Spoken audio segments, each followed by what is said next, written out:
Guys, welcome back campus circuit. आज हम आ चुके हैं पार्ट 2 लेके मॉलिक्यूलर ऑर्बिटल्स थ्योरी का, जिसमें हम डिस्कस करने वाले हैं जो हमारा पार्ट रह गया था हेटेरोन्यूक्लियस डायटोमिक मॉलिक्यूलर ऑर्बिटल्स डायग्राम्स के बारे में हम पढ़ेंगे। हम पिछले लेक्चर में डिस्कस कर चुके हैं अपना होमोन्यूक्लियस डायटोमिक मॉलिक्यूल्स के बारे में। ठीक है, आई टैब पे हम लोग लिंक दे देंगे, आप वहाँ से जाके उसको भी पढ़ लीजिएगा। ठीक है, चलिए डिस्कस करते हैं हम अपना आज का टॉपिक हेटेरोन्यूक्लियस डायग्राम। हेलो गाइस, आज हम आ चुके हैं पार्ट 2 अपने लेके एमओ डायग्राम्स का। एमओ डायग्राम्स में आज हम यहाँ पे बात करेंगे हेटेरोन्यूक्लियस एमओ डायग्राम्स के बारे में। ठीक है, जिनके कुछ एग्जांपल्स हैं, जैसे HF हो गया, HF के बाद आप ले लो OH नेगेटिव ले लो, NO ले लो, एंड बहुत सारे होते हैं। ठीक है, तो मैं पिछले वीडियो का कुछ रिकेप दे देता हूँ जिसमें काम आएगा। जैसे BMO क्या होती है, ठीक है, ABMO क्या होता है और NB क्या होती है। BMO वो होती है जो पार्टिसिपेट करती है बॉन्ड फॉर्मेशन में। ठीक है, बॉन्ड फॉर्मेशन में, इससे बॉन्ड फॉर्मेशन नहीं होता। ठीक है, ये bonding molecular orbitals, anti bonding molecular orbitals. ठीक है, और ये क्या होती है, ये क्या करती है, पार्टिसिपेट ही नहीं करती है। ये भी पार्टिसिपेट करती है, बट ये क्या करती है, ये बॉन्ड ब्रेकिंग करती है। इसका काम होता है बॉन्ड ब्रेक करना। ठीक है, एंटी बॉन्डिंग बॉन्ड ब्रेक करती है, BMO बॉन्ड फॉर्म करती है, और जो NB होती है नॉन बॉन्डिंग ऑर्बिटल्स, वो क्या करती हैं, पार्टिसिपेट ही नहीं करती हैं किसी भी, ठीक है, किसी भी मतलब इंटरमिक्सिंग नहीं करती हैं। ये आपस में ही ऐसे ही खड़ी पड़ी रहती हैं और कुछ काम नहीं होते। जैसे हम एक एग्जांपल लेके देखते हैं अपना HF का। HF electronic configuration 1s1, fluorine 1s2, 2s2, 2p हमारे पास क्या हो गया, 2p 9 होते हैं, 2p5 आ गया। ठीक है, अब बात करते हैं, डिस्कस करते हैं इसका आगे का प्रोसीजर कि ये मिक्सिंग कैसे करेगा। सिंपल सा हम पहले इसका डायग्राम बनाते हैं, एमओ डायग्राम। यहाँ पे हमारे पास मतलब एटॉमिक ऑर्बिटल्स, इधर एटॉमिक ऑर्बिटल, और यहाँ पे मॉलिक्यूलर ऑर्बिटल्स। ठीक है, अब बात करते हैं, इसमें एक ही ऑर्बिटल है 1s एक इलेक्ट्रॉन के साथ। इस पे हैं सारी, मतलब जो नीचे हैं उनको रहने देते हैं, 2s ले लो। ठीक है, और 2p।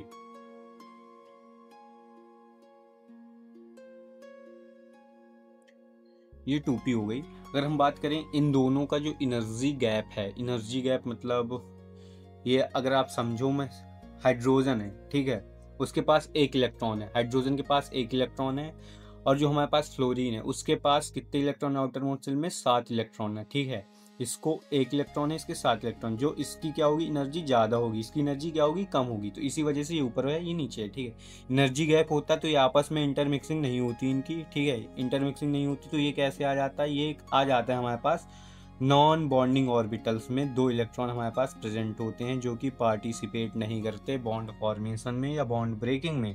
फिर बात आती है 1s। 1s क्या करता है हमारा, अगर जैसा मैंने बताया था, S क्या करेगा, S हमारे पास केवल सिग्मा बॉन्ड का फॉर्मेशन करता है, पाई बॉन्ड बना नहीं सकता। जो P होता है हमारे पास, सिग्मा और पाई दोनों फॉर्म करता है।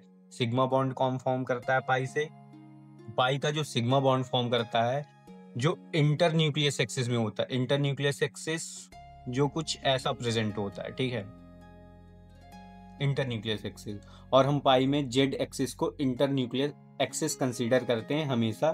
ठीक है, जब इनकी ओवरलैपिंग होगी तो किसका फॉर्म करेगा, सिग्मा, हेड टू हेड। ठीक है, always head to head, head to head, head overlapping से किसका फॉर्मेशन होगा, सिग्मा का फॉर्मेशन होगा। चलो सिग्मा फॉर्म करते हैं। जैसे केवल जेड एक्सिस फॉर्म करती है 2pz, तो सिग्मा ऑफ 2pz आ गया, 2 इलेक्ट्रॉन। अब जो पाई बॉन्ड तो फॉर्म नहीं करता, तो पाई बॉन्ड से जो पाई ऑर्बिटल्स होती हैं, जो जैसे हमारे पास पाई 2px, पाई 2py किस में आ जाते हैं, नॉन बॉन्डिंग में आ जाते हैं, तो ये ऐसे ही पड़े रहते हैं, हमारे पास आ गए।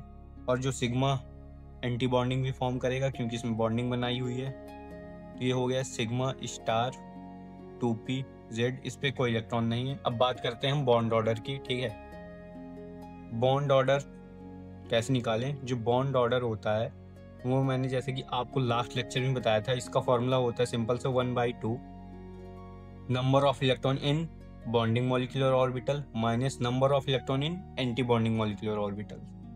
ठीक है, अगर हम देखें इसमें नंबर ऑफ बॉन्डिंग ऑर्बिटल्स में कितने इलेक्ट्रॉन है, केवल 2 इलेक्ट्रॉन है, और कोई बाकी है नॉन बॉन्डिंग पार्टिसिपेट नहीं कर रहा, उसको छोड़ दिया हमने। इसमें बॉन्डिंग में कितने इलेक्ट्रॉन है, 2। नॉन बॉन्डिंग में कितने हैं, एक भी नहीं, -0। तो इसका बॉन्ड ऑर्डर आ गया कितना, 1। ठीक है, HF एक बॉन्ड बनाएगा फ्लोरीन के साथ।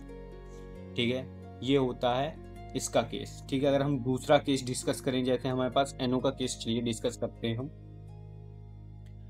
आइए NO का केस डिस्कस करते हैं। NO सिंपल सा हम जो करते आ रहे हैं, इलेक्ट्रॉनिक कॉन्फ़िगरेशन लिखेंगे सबसे पहले नाइट्रोजन की। नाइट्रोजन हो गया 1s2 2s2 2p3। ऑक्सीजन हो गया हमारे पास 1s2 2s2 2p4। इधर नाइट्रोजन, इधर NO, इधर ऑक्सीजन। सिंपल सा, तुमको भी पेपर में एज इट इज ही बना के आना। इधर एटॉमिक ऑर्बिटल्स आएंगी तुम्हारे पास, और यहाँ पे हमारे पास मॉलिक्यूलर ऑर्बिटल्स आएंगी। नाइट्रोजन वाला लो 1s 2s 2p 1s 2s 2p। अगर आप देख पा रहे होंगे, पिछली बार मैंने 1s को काफ़ी आगे बताया था। नाइट्रोजन ऑक्सीजन इस पे 7 है, इस पे 8 है, तो एनर्जी इनकी लगभग सेम होती है। ये 1s हो गया, ये 1s हो गया, 2 इलेक्ट्रॉन इसमें 2 इसमें है। ये 2s, ये 2s, ये 2p, ये 2p। इलेक्ट्रॉन फिल कर दो, इसमें 2, इसमें 2, इसमें कितने हैं, 3 इलेक्ट्रॉन हैं, 1 2 3। इसमें कितने हैं, 4 इलेक्ट्रॉन हैं, 1 2 3 और ये 4। ठीक है, ये सिंपल सा फिर से वही प्रोसेस करेंगे। अब इसमें सिग्मा बनाएगा, सिग्मा 1s, कौन सा, बॉन्डिंग बॉन्ड बन गया। फिर आएगा सिग्मा स्टार, किसका, 1s का, बॉन्ड ब्रेक कर देगा ये। फिर 2s आएगा, 2s कहेगा मैं तो बॉन्ड बनाऊंगा, 2s का सिग्मा आ गया, सिग्मा 2s बॉन्ड बन गया। फिर सिग्मा स्टार आया 2s का, उसने क्या करा, उसने फिर से बॉन्ड तोड़ दिया। फिर अब बात आती है पी की। पी पे फिर आया हमारे पास सिग्मा, किसका, पी का। पी ने क्या किया, मैं तो बॉन्ड बनाऊंगा, बॉन्ड इसने बनाया, sigma star, sigma of 2pz। ठीक है, फिर इसने क्या किया, एक एंटी बॉन्डिंग बनाई अपनी, कौन सी, सिग्मा स्टार 2pz। फिर बात आती है इसमें पाई इलेक्ट्रॉन्स की। पाई इलेक्ट्रॉन्स आए इसमें, पाई of 2px, pi of 2pz, sorry 2py। इसमें कितने इलेक्ट्रॉन बचे, एक इलेक्ट्रॉन ये आ गया, एक इलेक्ट्रॉन ये आ गया, एक इलेक्ट्रॉन ये आ गया। फिर इसमें एंटी बॉन्डिंग पे पाई ने एंटी बॉन्डिंग बनाई, पाई स्टार 2px 2py।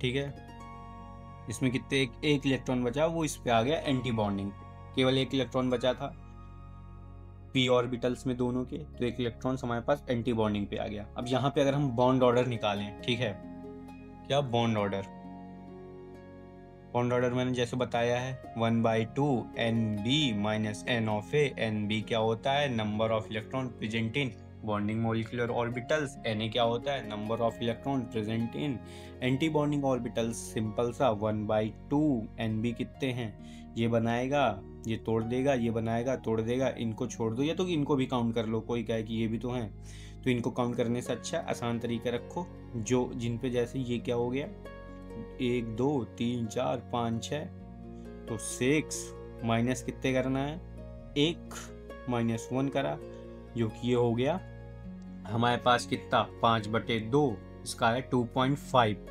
जिसका बॉन्ड ऑर्डर आया हमारे पास, जो इसका बॉन्ड ऑर्डर आया वो हमारे पास 2.5 आया। अब किसी को कंफ्यूजन ना हो, चलो मैं एक बार ऐसे भी कर देता हूँ, 2 2 4 4 6 10 माइनस 4 1 5। ठीक है, यहाँ से भी 5/2 ही आएगा, 2.5 ही आएगा इसका बॉन्डिंग ऑर्डर। ठीक है, बॉन्डिंग ऑर्डर कह रहा हूँ, बॉन्ड ऑर्डर इसका 2.5 ही आएगा। या तो ऐसे कर लो या तो ऐसे, क्योंकि जैसे इसने बॉन्ड बनाया, इसने तोड़ दिया, इसने बनाया, इसने तोड़ दिया। ठीक है, ऐसे हम जो हमारे पास हेट्रोन्यूक्लियस डायटोमिक होते हैं, डायटोमिक मॉलिक्यूल्स, उनका एमोडायग्राम ऐसे बनता है हमारे पास। ठीक है, और एनर्जी का बहुत ही ज़्यादा इसमें रोल होता है कि एनर्जी तभी ओवरलैप करते हैं दो ऑर्बिटल्स जब दोनों का एनर्जी सेम हो। मैंने एक पिछले क्लास में एग्जांपल दिया था, जब 5 का सिक्का है, 5 के सिक्के के साथ अच्छे से ओवरलैपिंग करेगा, ना कि 5 का सिक्का ले लें हम और 500 की नोट ले लें, ठीक है।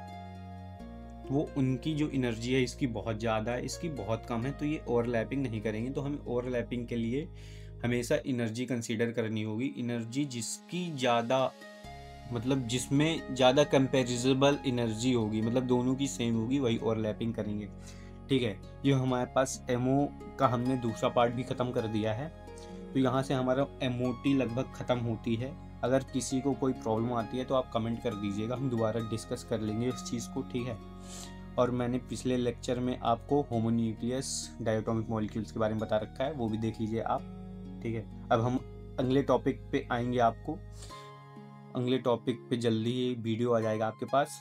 और ये जो टॉपिक होता है एग्ज़ाम पॉइंट ऑफ व्यू से बीएससी के लिए और आपके एकेटीयू जो स्टूडेंट हैं, इंजीनियरिंग स्टूडेंट, सबके लिए ही इम्पोर्टेंट है, बीएससी बीटेक, इन बच्चों के लिए, ठीक है। जिसने जो केमिस्ट्री पढ़ रहा है उसके लिए इम्पोर्टेंट है, 12th वाले बच्चों के लिए भी ये इम्पोर्टेंट ही है, ठीक है। 12th में होता नहीं है, बट ये सबके लिए इम्पोर्टेंट, जो केमिस्ट्री पढ़ रहा है, जिनके सिलेबस में एमओटी है, उसका सबसे इम्पोर्टेंट पार्ट यही है, ठीक है। अब जल्दी हम दूसरे टॉपिक पे भी वीडियो बनाएंगे, तब तक के लिए okay, bye bye, take care.